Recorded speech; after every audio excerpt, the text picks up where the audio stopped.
And I know you're as anxious as I am to get into close action. But we must bring him right up beside us before we spring this trap. That will test our nerve. And discipline will count just as much as courage. The Age of Fighting Sail. Part 12. Blockade, Chase, and Blockade again. It would start with the assembling of a huge flotilla of landing barges at Boulogne, less than 30 miles from Dover.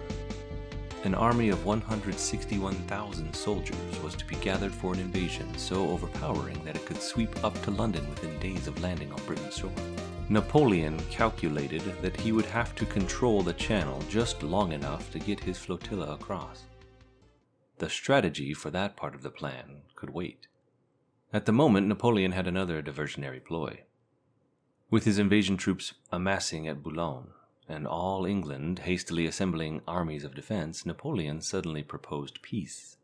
A few members of the British Admiralty recognized Napoleon's move for what it was, a brief respite during which France could attempt to rebuild her shattered navy. But most Englishmen were too war-weary, and Britain agreed to the Peace of Amiens on March 25, 1802. It was to last only a year and 2 months. In the interim, Napoleon continued his ominous build-up at Boulogne, and the British soon realized that the war with France was far from finished. During the Peace of Amiens, Nelson had his longest home leave. Acting for him, Emma Hamilton had purchased a 70-acre estate at Merton, 8 miles outside London, and Nelson, both Hamiltons, and Horatia moved in. Nelson took his seat in the House of Lords and harangued the Admiralty for additional decorations for his Copenhagen veterans, he himself being named a Viscount. At Merton, Nelson reveled in the role of county squire. He took pains to stop and chat with the tradespeople, and, with Emma, regularly attended the local church. Emma made a great point of including Nelson's relatives in the constant stream of guests she invited to Merton. For a time, old Sir William seemed content as well, enjoying the fishing in nearby streams. Eventually, however, life at Merton began to wear on him, and he moved back to London. When he died on April 6, 1803, at the age of 73, Emma and Nelson were with him. He expired in Emma's arms with his hand in Nelson's. Little more than a month later, Nelson's home leave came to an end. On May 18, 1803, England declared war on France again, and Nelson was recalled to duty. Now the Admiralty intensified its strategy of blockade against France. The lesson of the American War of Independence had finally been learned. Even the largest navies could not protect all of England's far-flung possessions. The proper defense was a strong offense, and the offense consisted of pinning the French navy to its major naval bases, at Brest on the Atlantic coast and Toulon in the Mediterranean. Blockading was difficult and grueling work. In the course of a long earlier war against France, the Royal Navy had lost not a single capital ship to enemy action. But it had had to replace 350 vessels, ships of the line as well as smaller frigates and cutters, lost in wrecks and other accidents. Of the French Atlantic ports, powerful tides swept blockaders onto the rocks. In both the Atlantic and Mediterranean, storms dismasted the sturdiest men of war and blew them onto French shores. Even the most stalwart captains hated blockade duty. Cuthbert Collingwood, who would be with Nelson at Trafalgar, was normally a character who felt more at home on sea than on land. But following a long stretch of blockade duty, he wrote home to his wife, "I have hardly known what a night of rest is in these last 2 months. This incessant cruising seems to be beyond the power of human nature." Nelson, too, had served his share of blockade duty, and characteristically, on one occasion, he had tried to seize the initiative by going in after the enemy. This was in 1801, during Napoleon's first build-up at Boulogne. On the night of August 4th, he had bombarded the harbor for 16 hours, inflicting damage on both the French warships and the assembled flotillas of landing craft. 11 nights later, he ordered up an assault force of 57 boats manned by axe-wielding sailors and marines with the objective of cutting loose the enemy's landing craft and towing them back to England. But the French were ready, and Nelson's men had to retreat after losing 44 of their number. By the summer of 1803, when hostilities were renewed after the Peace of Amiens, Nelson was in the Mediterranean commanding the blockade of Toulon. His flagship was the 104-gun Victory, pride of the Royal Navy. After the Battle of Ushant, she had been flagship for Admiral Lord Howe off Gibraltar and for Admiral Sir John Jervis at the Battle of St. Vincent. She had been refitted for her Mediterranean duty, and her admiral's quarters were comfortable almost to the point of luxury. On summer blockade in the Mediterranean, the worst enemy was boredom. Nelson tried to forestall it by keeping in constant touch with his officers. Only 2 of his band of brothers from the Nile were with him, Hardy and Fremantle. He set about getting to know them better. A daily routine developed. In the morning, the admiral frequently invited groups of midshipmen to breakfast.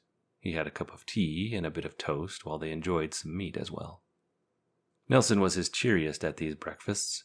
Many of the midshipmen later recalled his joviality. By 7 a.m., he was on the quarterdeck, pacing back and forth.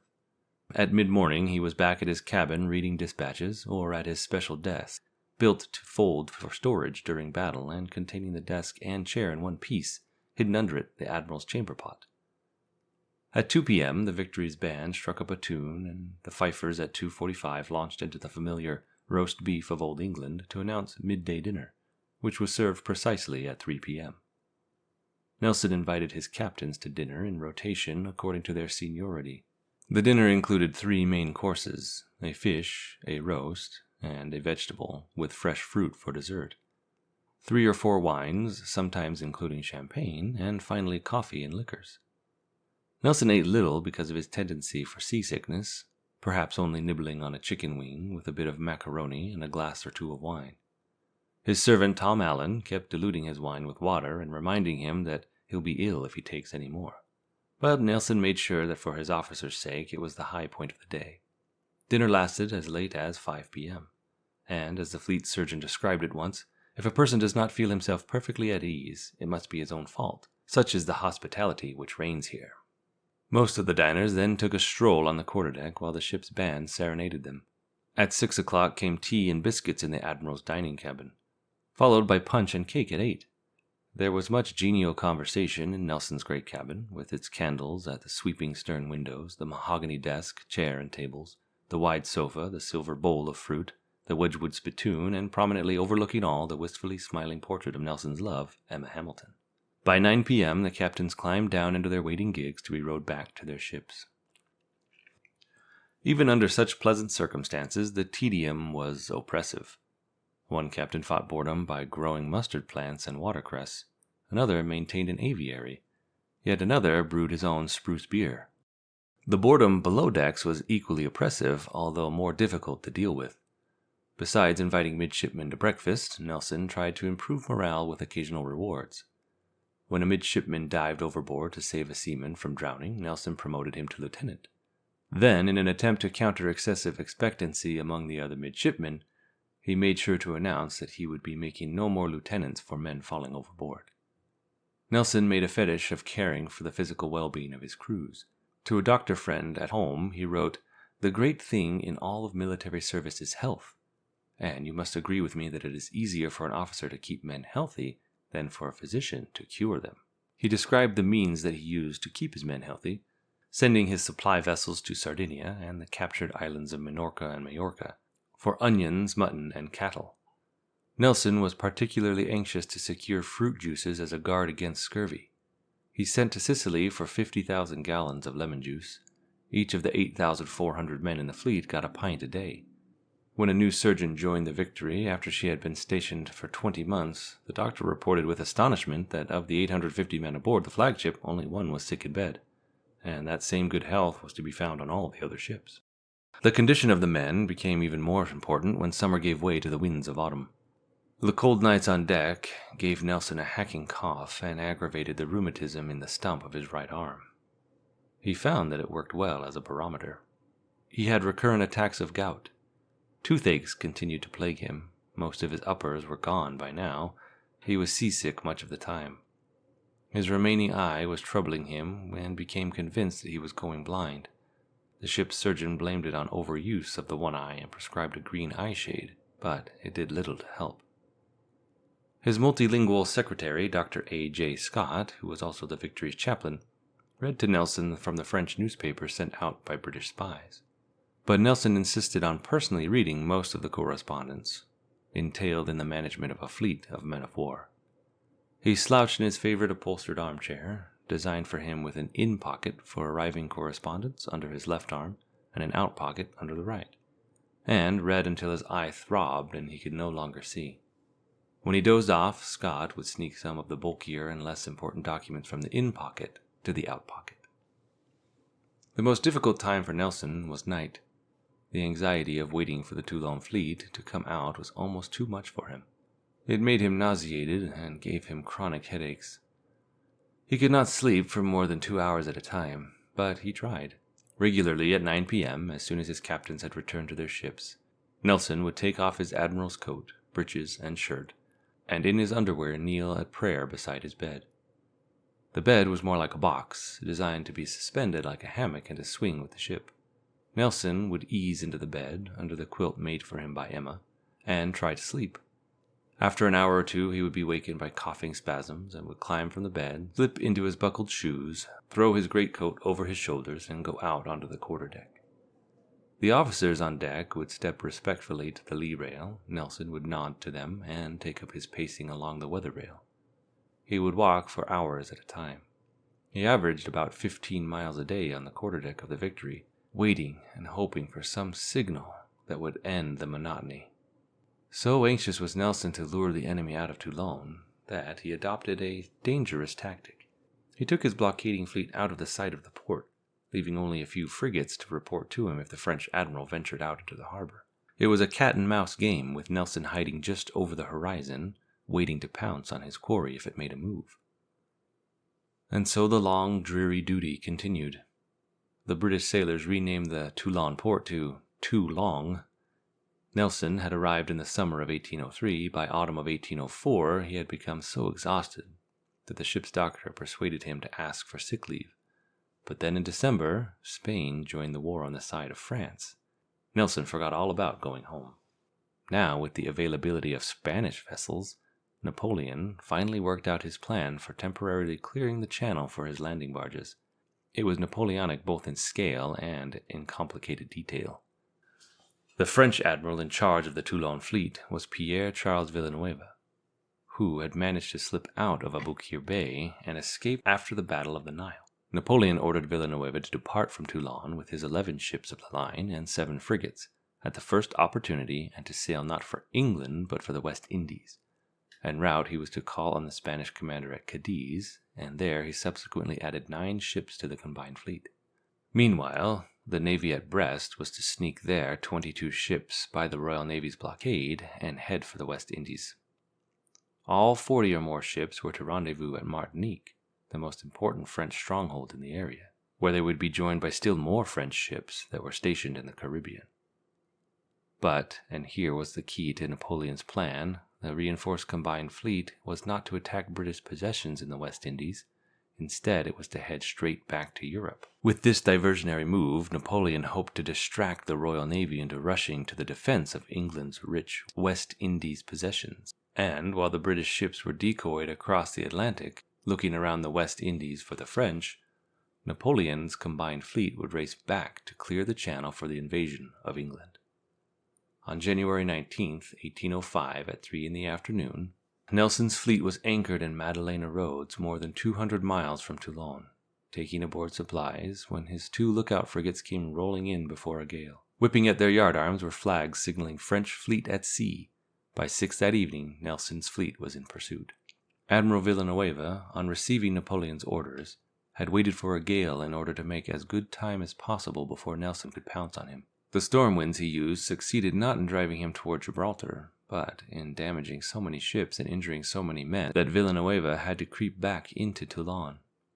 Nelson did not know this, nor did he guess it. When he found that the Toulon fleet had not cleared the Strait of Gibraltar, he again turned his search eastward. A pair of frigates reported sighting the French fleet on an easterly course. From this, Nelson concluded that their destination was either Naples, Sicily, or somewhere in the eastern Mediterranean. He rushed all the way to Egypt without finding the foe. His embarrassment on racing back to find that Villeneuve had returned to Toulon was exceeded only by Napoleon's delight at so easily luring the great admiral off on another fool's chase. He cackled gleefully at Nelson's immense stupidity and told his men, "The man has a mania concerning Egypt." But Napoleon's pleasure was combined with outrage at Villanueva. All the captains ought to have had sealed orders to meet off the Canary Islands. The damages should have been repaired en route. A few topmasts carried away, some casualties in a gale wind were everyday occurrences. Villanueva managed to redeem himself somewhat in Emperor Napoleon's eyes on March 30th, when he again slipped out of Toulon, choosing a dark and stormy night to slide unseen past Nelson's frigates. And again, when Villanueva was found to have escaped, Nelson guessed wrong as to the Frenchman's direction. Once more the British set off in pursuit to the east as Villanueva fled westward. By the time Nelson realized his error and turned west, the French fleet was through the Straits of Gibraltar and out into the broad Atlantic. By the time Nelson reached Gibraltar, the winds had shifted into the west, blocking the passage and effectively bottling his fleet in the Mediterranean. Nelson cursed his luck, but there was nothing he could do about it but wait nearly 2 weeks until the winds shifted around into the east again, and he could take his fleet through the narrow corridor.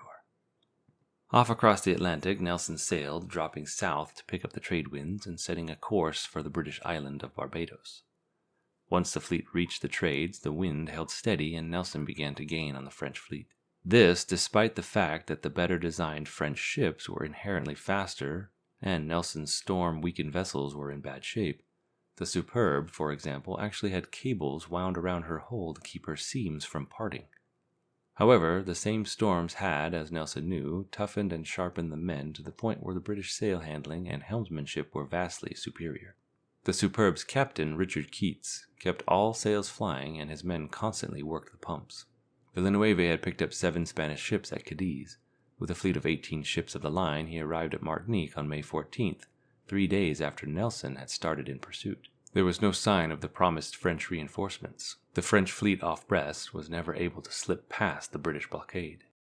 Nelson's majestic men of war, his grey geese as he liked to call them, plowed along at an average speed of 4 to 5 knots as they entered the cobalt-blue waters of the Caribbean. On the morning of June 4th, the lookout sighted Barbados, and at noon the fleet anchored in the roadstead off Bridgeton. While Villanueva had taken 34 days for the crossing, Nelson had only taken 24. At Barbados, he was told that Villanueva's targets most likely were Tobago and Trinidad to the south. His own hunch was that Villanueva might still be somewhere near Martinique to the north. But considering how wrong his hunches had been recently, he went south, and was wrong again. Villanueva had indeed been near Martinique and Dominica, waiting for the other French fleet that never came, and sending ashore 1,000 sick men. Had Nelson gone north from Barbados instead of south, he would have met Villanueva for a second British-French battle, where Rodney had beaten de Grasse 23 years earlier. Upon reaching Trinidad and finding no sign of the French, Nelson turned back north. But, again, he was too late. As soon as Villanueva caught word that Nelson was in the West Indies, he decided to stop waiting for reinforcements and set sail back across the Atlantic. 5 days after Villanueva's departure, Nelson reached Martinique, discovering the enemy gone, set out again in hot pursuit to the east. Nelson guessed that Villanueva was returning to Toulon and laid a course for Gibraltar and the Mediterranean. He sent his fastest frigate direct to London with reports on the chase. Captain Bettesworth pushed his frigate hard. One morning as he was flying northeastward, his lookout hailed the deck. There they were, the entire Toulon-Cadiz fleet, headed not for the Mediterranean, but north in the direction of the Channel. Bettesworth outpaced the French fleet and reached England on July 8th. His news electrified the Admiralty. Reacting to Napoleon's feint, the British had already begun to move the defense, shifting more ships to a protective ring around England. Bettesworth confirmed the wisdom of that precaution. And with Nelson racing his fleet back across the Atlantic, the prospects seemed good for a climactic battle. Nelson, in fact, reached Europe before Villanueva did. On July 20th, he took his ships into Gibraltar for reprovisioning after 2 months at sea on his 14,000-mile chase, and stepped ashore himself for the first time in just under 2 years. 2 days later, Villanueva and his combined fleet, inching through one of the notorious fogs off Cape Finisterre, came upon Sir Robert Calder and part of the Channel fleet. Calder had been alerted by the Admiralty of the French approach and was watching for Villanueva. In the fog, Villanueva could not make out how many British ships there were. His men were sick with scurvy and exhausted. His ships were trailing underwater gardens of weed from the tropics. His flagship, the Bucentaure, had recently been struck by lightning. There was a brief engagement. 2 of the 7 Spanish ships that had joined at Cadiz were captured by Calder. Villanueva slid off through the fog. He ran into Vigo Bay and then on to Ferrol, where he arrived on August 1st to repair his ships and tend to his sick. At Napoleon's frantic urging, Villanueva came out 12 days later and headed for the Channel again. By now, nearly 30 British men of war stood between him and the Channel. Expecting to find just such a force, Villanueva was not surprised when he saw a long row of lights ahead of him. He did not know that it was the convoy of merchantmen. He pulled about and went south again, this time all the way down to Cadiz, at the entrance to the Straits of Gibraltar. On patrol of Cadiz was Collingwood, who graciously moved aside until Villanueva had taken his entire fleet into the Cadiz harbor, and then clamped shut his blockade. One of Nelson's mottos was, "Ships and seamen rot in harbor." The experience of Admiral Villanueva and his combined fleet, locked in Cadiz in the early autumn of 1805, provided vivid proof of this motto. It was even worse than Nelson imagined. Cadiz seethed with animosity. Andalusia was recovering from an epidemic of yellow fever that killed thousands of people and much of the area's livestock. The sudden demands of the combined fleet were more than the region could meet. The ships needed everything from spars to handspikes, as well as food and clothing. The local Spanish authorities were so begrudging of the supplies to their arrogant and unpopular allies that Villanueva actually had to appeal to Madrid at one point. Only then were the goods forthcoming. But the troubles the French were having with the Cadiz town people were the least of their problems. Far more serious and demoralizing to all concerned was the brooding hostility between the French and Spanish officers of the combined fleet. The Spanish had a long history of seafaring, their naval architects were among the world's best, and Spain's men of war were well built and powerfully armed. In Cadiz, the queen of the combined fleet was Spain's Santissima Trinidad, largest warship in the world, a 4-decker carrying 130 guns and towering over every other vessel in the harbor. But Spain's great weakness was in the quality of its ordinary sailors. The Spanish people had little taste for naval life and fled into the rugged hills in droves at any sign of a press gang. To fill the continual shortages, the Navy had to press foot soldiers who might know how to fire a gun, but knew nothing about the sea or a man of war. The inefficiency of Spanish crews was one of the reasons why 2 Spanish ships had been lost in the brush with the British off Cape Finisterre. But the Spanish officers felt that the French were to blame. They charged bitterly that the 2 ships had been deserted in action and sacrificed. There was open talk among the Spanish officers of treachery on the part of their French allies. Rear Admiral Dumanoir Le Pelly, descendant of a wealthy family that had already given 2 admirals to the French Navy, felt that he should have been chosen commander of the fleet and did not bother to hide that resentment. There were also dark mutterings from Rear Admiral Charles Megan, an impetuous officer who had been appalled by Villanueva's headlong retreat at the engagement off Finisterre. But Villanueva had lost far more than just the confidence of his officers. He had also lost the faith of his emperor. Napoleon had reacted with volcanic rage to the news that his fleet, the fleet that was to open the English Channel for his invasion army, had slunk back into Cadiz harbor. So now Napoleon had to make a fateful decision. After waiting all those months with mounting frustration, he finally concluded that he could remain idle no longer and planned a new military venture. Believing himself betrayed by his navy, he turned inland again to the east, where his old enemies in Austria had been moving against him. Almost overnight, his grand army of England, gathered over 4 years at vast expense, broke camp, and on August 29th began the march towards Austria. On September 28th, Villanueva was informed of Napoleon's abrupt change of plans, and Villanueva was also informed that he had much to do to regain His Majesty's confidence. Villanueva's new orders were to take on board a contingent of French and Spanish soldiers, quartered in Cadiz, and pick up a Spanish squadron at Cartagena, and ferry all of them to Naples, where they were to reinforce Napoleon's Italian operations. Villanueva was to take the entire combined fleet out of Cadiz, sail to Cartagena and Naples, then return to the great French base at Toulon, where he would await further orders. Villanueva loyally replied that he would do his best to execute Napoleon's orders. His combined fleet had now grown to 33 ships of the line, with the addition of 4 more Spanish vessels in Cadiz.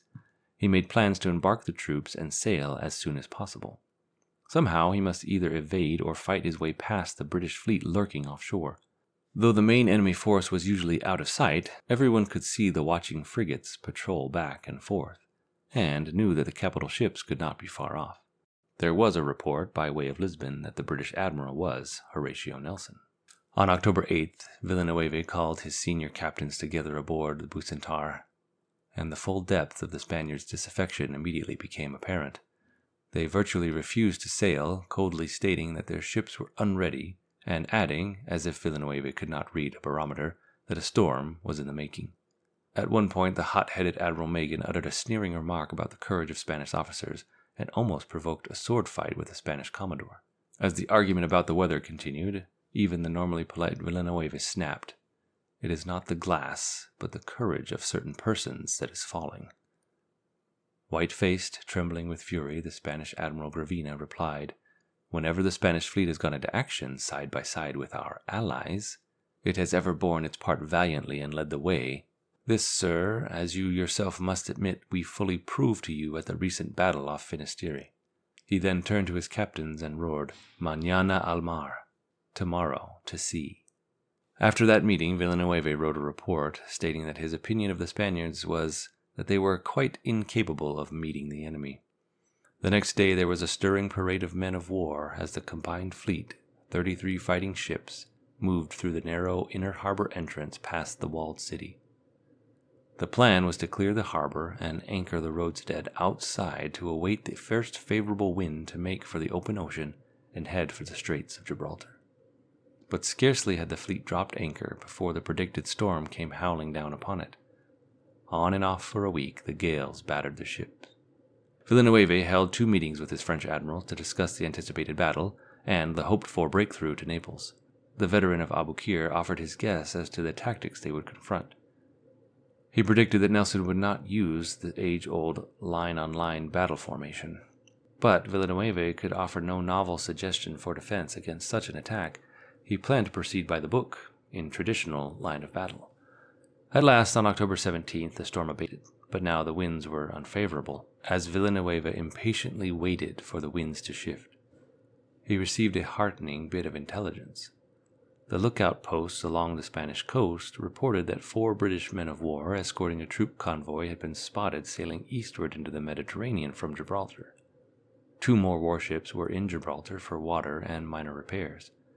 Villanueva concluded that all 6 had been detached from the blockading fleet, which would improve his odds considerably. By 6 a.m. on October 19, 1805, the wind was light but from the right direction, the east, which would enable the fleet to clear the headlands enclosing the roadstead and make for open sea. The signal rose from the Bucentaure's yardarm. "Make sail and proceed." Slowly the combined fleet moved out, drifting with the tide, fighting the cross-currents and trying to keep off the shoals dotting the roadstead. By midday, with only 7 ships clear of the roadstead, the wind died to a near calm. The ships that had made it to the open sea inched northward along the coast and anchored to wait for the others. Through Saturday evening, October 19th, strings of ships' boats towed the rest of the combined fleet toward the sea. On Sunday morning, a fresh breeze came out of the south-southeast. The entire fleet of 33 ships of the line was in the open sea by noon.